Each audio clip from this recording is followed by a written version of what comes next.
Hello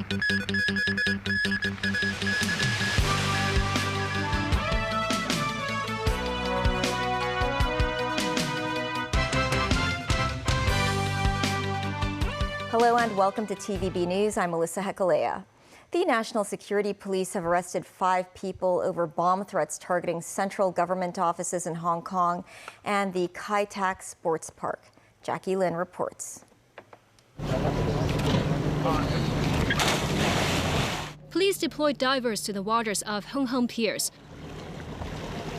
searching for the mobile phone that the suspects allegedly used to issue fake bomb threats to the police. The case dates back to April 29th.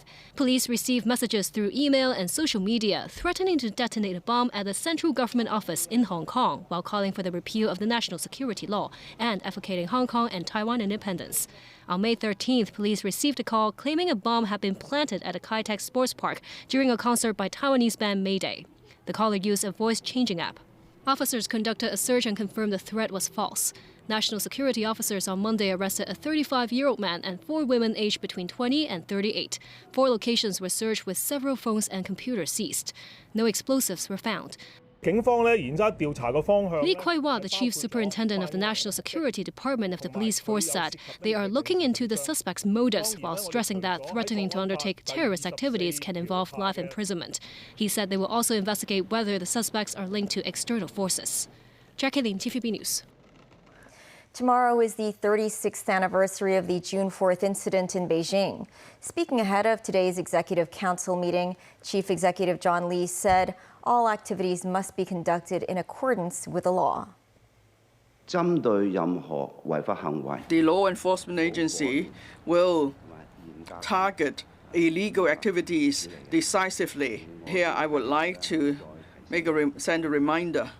Endangering national security is a serious offense. So the government will definitely act in accordance with the law. Last month, Hong Kong police joined forces with 6 countries and regions to crack down on cross-boundary scam cases. More than 1,800 people have been arrested with potential crime proceeds of over $150 million intercepted. Miriam Lynch reports. In October last year, the Hong Kong police force and 10 overseas law enforcement agencies, including Macau, Singapore, Thailand, and South Korea, formed a platform to combat cross-boundary scam cases. The first joint operations were launched by authorities in 7 such places on April 28th. They busted more than 9,200 cases of scams involving online shopping, job advertising, and investment opportunities. Nearly 3,000 police officers were deployed. Authorities arrested 1,858 suspects aged between 14 and 81. They also intercepted potential crime proceeds totaling 157 million Hong Kong dollars. The Singapore police force said earlier a fraudster posed as a company CEO using the face-swapping technology and tricking the firm's CFO into transferring $500,000 to his bank account in Hong Kong. That's equivalent to about 4 million Hong Kong dollars. Singapore police immediately alerted their Hong Kong counterpart and successfully intercepted all the funds. We have money going to another country or another jurisdiction, usually will go through Interpol. And the challenge that we face is that sometimes due to time difference, the information is passed on at a later stage. This is a direct contact. Instead of going through an intermediary, we go directly to the jurisdiction. The Commercial Crime Bureau of the Hong Kong Police, meanwhile, noted that shared intelligence can facilitate investigations involving fake customer services on messaging platforms as well. They said the regions will work together to help resolve cases where victims are lured into going to Thailand or Myanmar in job scams. Miriam Lynch, TVB News.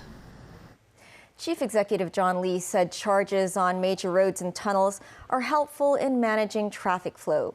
Lee also said that public affordability will be taken into account when the government formulates toll charges. This came as the government plans to implement toll charges on Central Kowloon route, which is expected to be completed by the end of the year. Mimo Singhai reports.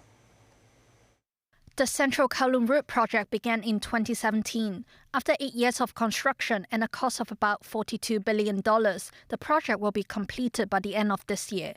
With a total length of 4.7 kilometers, the Central Kowloon route connects Yau Ma Tei interchange of West Kowloon and Kowloon-based road network.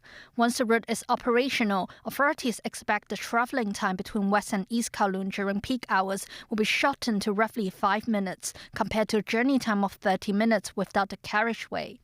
Secretary for Transport and Logistics Mabel Chan earlier said that the government plans to set up toll charges on the route. Meanwhile, Chief Executive John Lee on Tuesday said toll charges are important in many aspects, including the user pays principle. A lot of money is spent on building and also managing the different tunnels and trunk roads. There's a need to have charges for particularly major tunnels and trunk roads because there is a need for traffic management. The public's affordability will be taken into consideration. Lawmaker Michael Tien said tolls on Central Kowloon route would be necessary, but he stressed that road users must be provided with a choice. If you use it, you have to pay. Now, our position is very simple. They should not charge any toll for any kind of infrastructure transport connection where there's no alternative route. Otherwise, you make it compulsory. You're like charging a poll tax on the number of residents living in that area. Tan says the government should implement a toll at a level which will be accepted by a large number of road users to prevent the route from being a white elephant project. Moments 9, TVB News. Black particles were found in tap water in Fanling's Shan Lai Court soon after a similar incident took place in neighboring Queens Hill Estate. The Water Supplies Department has already collected samples, stressing the water is safe for consumption. Authorities have notified the property management company to clean the housing estate's water tanks. The Water Supplies Department said it received reports of black particles in Shan Lai Court's tap water last weekend. Further investigation indicated the particles were found inside the estate's water tanks. Authorities said the drinking water for both Shan Lai Court and Queens Hill Estate come from the same water supply source. In South Korea, opposition candidate Lee Jae-myung is projected to win the country's snap presidential election. The vote closed just over half an hour ago, and a joint exit poll from the three main television networks, KBS, MBC, and SBS, show the Democratic Party with a commanding lead. Supporters were shown at the party headquarters celebrating a likely Lee Jae-myung victory. Lee has presented himself as a man who can draw a line under 6 months of political turmoil. Counting continues, but the projected results have Lee on 51.7% of the vote. Conservative candidate Kim Moon-soo, who was trying to sell a new vision for Yoon Suk-yeol's People's Power Party, appears to have failed. Projections put him at less than 40% of the vote. South Korean voters went to the polls for a snap election, the result of former President Yoon Suk-yeol's disastrous imposition of martial law at the end of last year. David Garrett has more.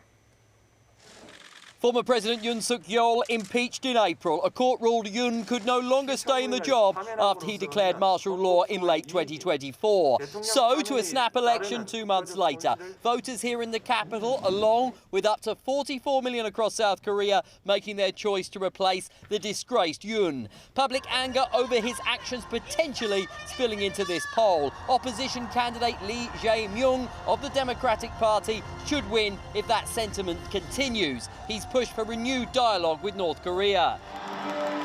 Conservative Kim Moon-soo from the People's Power Party had been a supporter of Yoon. Kim has attempted to distance himself from the former president and December's martial law declaration. Lee has attacked Kim for avoiding direct criticism of Yoon's martial law decree. Lee is facing several corruption charges.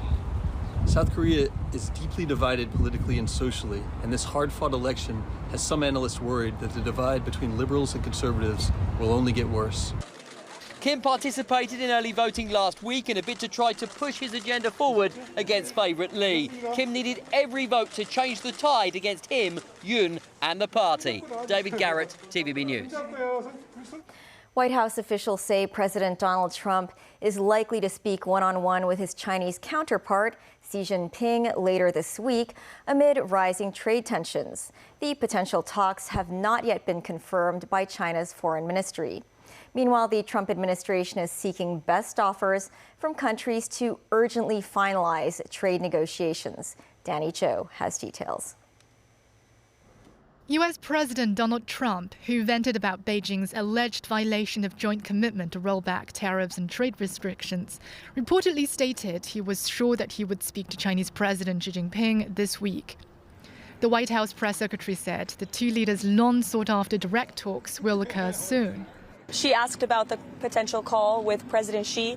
I can confirm that the two leaders will likely talk this week. And as always, when there are foreign leader calls, we will provide a readout of those calls. The potential phone call follows flare-ups that could threaten the tentative China-US trade pact sealed in Geneva weeks earlier. The Trump administration initially hailed the 90-day trade truce as a total reset, but they recently alleged Beijing was withholding some essential products, including critical minerals. Rare earth exports were at the center of the disagreement.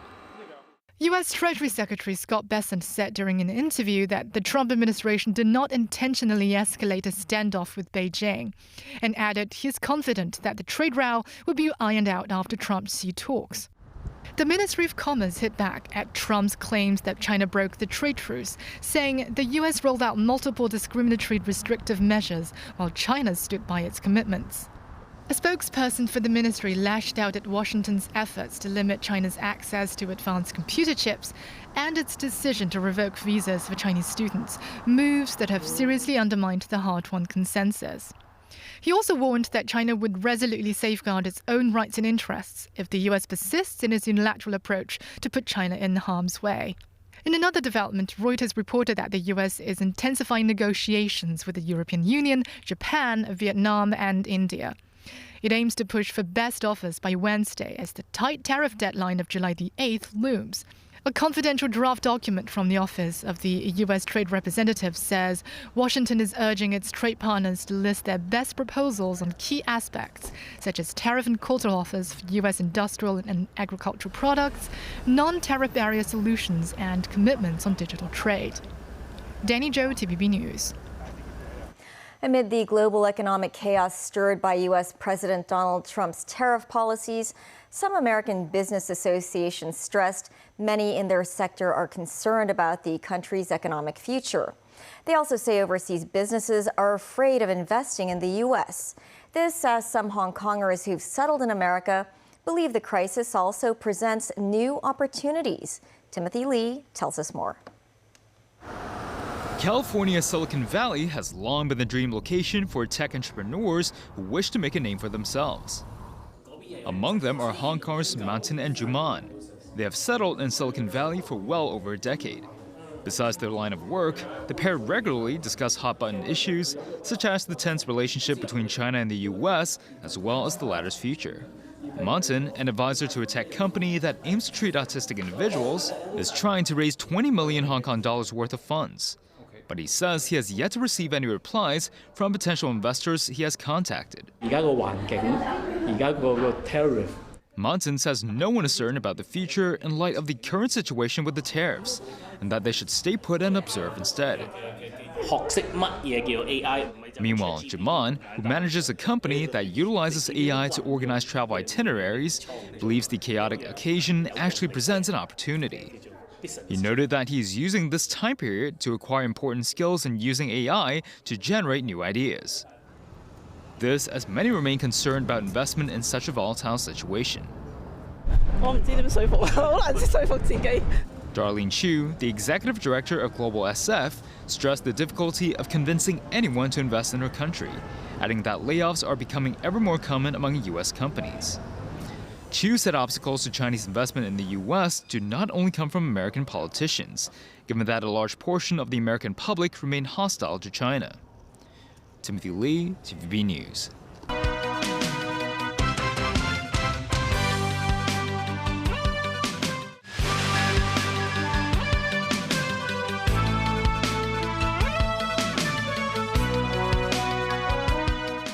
According to health authorities in Gaza, at least 27 Palestinians were killed and dozens wounded by Israeli gunfire near a food distribution site in the south of the Gaza Strip today. The Israeli military said its forces had opened fire on a group of people who had left designated access routes near the distribution center in Rafah. Israel said it was still investigating what had happened. The deaths came hours after Israel said 3 of its soldiers had been killed in fighting in the northern Gaza Strip. This as its forces pushed ahead with a months-long offensive against Hamas. A cybersecurity watchdog has warned the public to stay alert as fraudsters might exploit the upcoming e-ticketing system for traffic violations. Jackie Lynn reports. Starting June 15th, the police will issue electronic tickets for traffic violations instead of traditional paper versions. Offenders will receive penalty tickets via SMS messages or emails, directing them to an official website or an app for payment.